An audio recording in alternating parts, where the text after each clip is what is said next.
Assalamualaikum warahmatullahi wabarakatuh. Kami dari kelompok 5 akan mempresentasikan model spiral. Perkenalkan, nama saya Fikri Ramadhani dari F18D. Yang pertama, pengertian model spiral.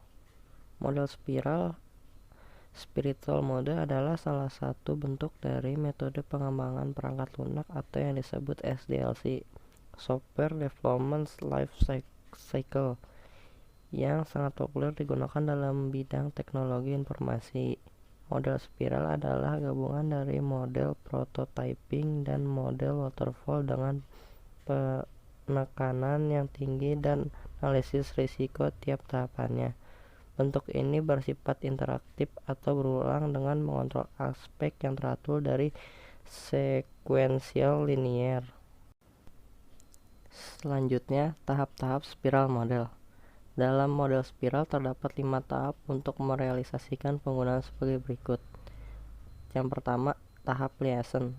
Tahap ini berhubungan dengan komunikasi antara orang yang akan mengembangkan software sistem analis dengan pelanggan. Tujuannya adalah agar dapat memuaskan pelanggan dengan memperbaiki dan mengembangkan software sesuai dengan kebutuhan, kepentingan, dan keinginannya. Yang kedua, tahap planning. Tahap perencanaan meliputi estimasi biaya yang digunakan, batas waktu, pengaturan jadwal, identifikasi lingkungan kerja, sumber-sumber informasi untuk melakukan iterasi. Hasilnya adalah dokumen spesifikasi kebutuhan sistem dan bisnis. Ketiga, tahap analisis risiko. Tahap ini berfungsi untuk mengidentifikasi risiko yang berpotensial untuk terjadi dan menghasilkan suatu solusi alternatif secara teknis dan manajemen saat strategi mitigasi risiko direncanakan dan diselesaikan. Tahap rekayasa engineering. Pada tahap ini yang dilakukan adalah sebagai berikut. Menguji coding, mengembangkan software. 2. Menginstal software. 3. Membuat prototipe. 4. Mendesain dokumen. 5. Meringkas suatu pengujian software. 6. Membuat laporan atas kekurangan dari software agar segera diperbaiki. Yang tahap kelima, tahap evaluasi. Peran pelanggan sangat diperlukan pada tahap ini. Mereka dapat memberikan masukan dan tanggapan, mengevaluasi produk kerja, dan memastikan bahwa produk yang dibutuhkan sesuai dengan semua ketentuan. Jika terdapat perubahan, semua tahap akan diperbaiki sesuai dengan kepuasan pelanggan. Namun, mengidentifikasi dan memantau risiko yang terjadi juga diperlukan seperti cost overrun. Perkenalkan, nama saya Isnaini Hidayah. Saya akan melanjutkan menjelaskan tentang spiral. Penggunaan spiral model. Model spiral tepat digunakan dalam hal sebagai berikut. 1. Ketika kita memiliki sebuah proyek dengan resiko sedang hingga tinggi. 2. Komitmen proyek jangka panjang karena potensi perubahan pada prioritas ekonomi dalam perubahan waktu, lini produk baru yang harus dirilis secara bertahap untuk mendapatkan feedback pelanggan dengan cukup. Yang ketiga, ketika penciptaan prototipe berlaku. Yang keempat, perubahan signifikan yang diharapkan dalam produk selama siklus pengembangan. Yang kelima, persyaratan yang kompleks dan memerlukan suatu evaluasi. Invariant spiral model. Menurut Boehm, terdapat 6 karakteristik di dalam model spiral. 1. Menentukan artefak secara bersamaan. Dalam pemrograman, sebuah artefak adalah setiap hal yang dihasilkan oleh orang-orang yang terlibat dalam proses pengembangan perangkat lunak. Model ini menunjukkan bahwa semua artefak dalam siklus hidup suatu proyek harus didefinisikan sepenuhnya dari awal. Yang kedua, 4 esensial tugas model spiral. Menurut Boehm, setiap siklus model spiral terdiri dari 4 tugas berikut. Satu, mempertimbangkan tujuan kritis dan kendala stakeholder. Yang kedua, menguraikan dan mengevaluasi alternatif-alternatif untuk menciptakan tujuan. Yang ketiga, mengidentifikasi dan mengatasi resiko kepada solusi alternatif. Yang keempat, persetujuan dan review stakeholder untuk melanjutkan berdasarkan kepuasan dalam tujuan kritis dan kendala. Yang ketiga, risiko ditentukan berdasarkan usaha. Upaya dialokasikan untuk proyek harus ditentukan berdasarkan tingkat keparahan risiko yang terkait dalam komponen tersebut. Yang keempat, risiko ditentukan berdasarkan tingkat detail. Mengurangi potensi risiko harus menentukan seberapa banyak perhatian terhadap rincian proyek yang sedang dikerjakan. Yang kelima, menggunakan the anchor point milestone. Pada model spiral terdapat 3 the anchor point milestone. Adalah 1. Life cycle objective atau LCO. Untuk melihat apakah pendekatan teknis suatu proyek cukup untuk dilanjutkan ke pengembangan berikutnya. Yang kedua,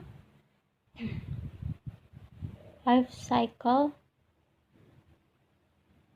architecture atau LCA, untuk memeriksa apakah pendekatan optimal yang telah ditetapkan dan segala resiko utama untuk direncanakan dan dipertimbangkan sebelumnya. Yang ketiga, initial operational capability atau IOC, untuk memeriksa bahwa persiapan yang ada telah memadai untuk memuaskan stakeholder sebelum diluncurkan. Yang keenam, fokus terhadap sistem dan siklus hidup. Melihat pentingnya sistem secara keseluruhan dan urusan jangka panjang yang mencakup seluruh siklus. Nama saya Iqbal Fadlur Rahman. Saya akan melanjutkan presentasi tentang spiral. Kelebihan dan kekurangan spiral model.